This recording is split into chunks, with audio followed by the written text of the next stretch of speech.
Azure data factory ఏంటి మనకి? It is a cloud based ETL tool. ఫైనండి. Cloud based ETL tool. ఇందులో మనం ఏం చేయాలి? డేటాని ఎక్స్ట్రాక్ట్ చేస్తాం, ట్రాన్స్ఫార్మ్ చేస్తాం, లోడ్ చేస్తాం. రైట్? అజూర్ డేటా ఫ్యాక్టరీలో దేన్ని బేస్ చేసుకొని చేస్తామంటే పైప్‌లైన్స్ తోటి. ఓకే.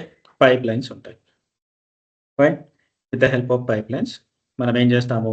డేటాని ఎక్స్ట్రాక్ట్ చేసి పుష్ చేస్తాం. ఎక్కడికి? మన స్టోరేజ్ ఎక్కడైతే ఉంటుందో అక్కడికి మూవ్ చేస్తాం.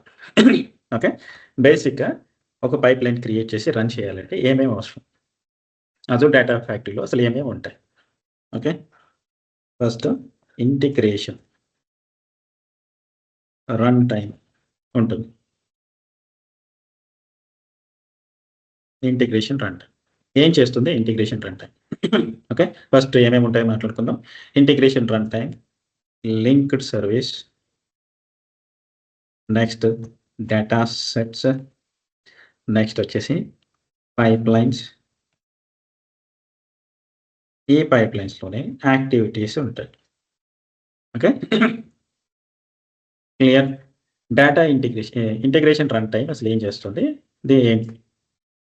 ఓకే. ఇంటిగ్రేషన్ రన్ టైమ్ ఏం చేస్తుంది అంటే it it will act like as a gateway. Okay. సోర్స్‌కి, డెస్టినేషన్‌కి ఒక గేట్‌వే లాగా పనిచేస్తుంది. ఓకే.